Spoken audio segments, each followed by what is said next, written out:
না, এখন পর্যন্ত কোনো কর্মসূচি আমরা দেখি নাই। আমরা যেহেতু ফার্স্ট ইয়ার নতুন শিক্ষার্থী, আমরা এই বিষয়ে তেমন কিছু জানি না। তবে আমরা যতটুকু দেখে আসলাম, ক্যাম্পাসটা শান্তশিষ্ট রয়েছে। আপাতত হচ্ছে নিরাপত্তাহীনতা কিছুটা তো রয়ে গিয়েছে, কারণ হচ্ছে কালকে যেহেতু হচ্ছে মারামারি ঘটনাটা ঘটেছে, এখনও নিরাপত্তাহীনতা যে নেই এটা নিশ্চিতভাবে বলা যাচ্ছে না। তো ভিসির সাথে কালকে রাতেই হচ্ছে শিক্ষার্থীদের কথা হয়েছে। তো ভিসি মানে দাবি যেগুলো ছিল ওনার পদত্যাগ ছাড়া বাকি যে দাবিগুলো উনি মেনে নিতে রাজি হয়েছেন।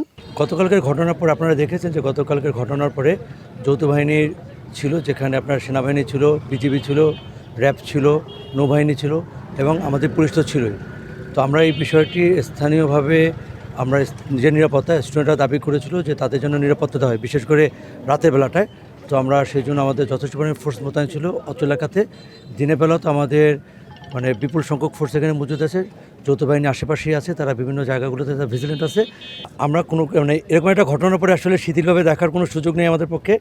আমাদের এখানে আপনারা শুধু পুলিশ দেখছেন, বাট বিজিবি বা অন্যান্য যারা যৌথ বাহিনী যারা আছে, অন্যান্য বাহিনী আমাদের সহযোগী যারা, তারা আশেপাশেই আছে। কারণ আসলে একটা জায়গায় তো থাকলে তো হবে না, এই জন্য তারা বিভিন্ন জায়গাতে তার মুভমেন্টে আছে।